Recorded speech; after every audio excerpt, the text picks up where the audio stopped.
The clay-like mud in the Carolinas poses a specific problem for motorcycling. It jams up front tires.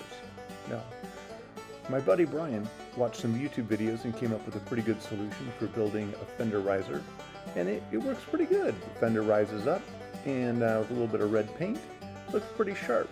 Good solution. But I thought to myself, is there some way I could do this in a much more complicated way? Like, what if I really got into the design process? And so I found a way to make it a little bit more complicated, but it looks pretty good, at least on paper.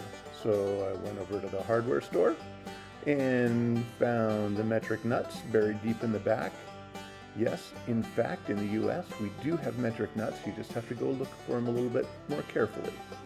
So I found some 55mm long M6 bolts and used those to bolt on the new fender riser I 3D printed.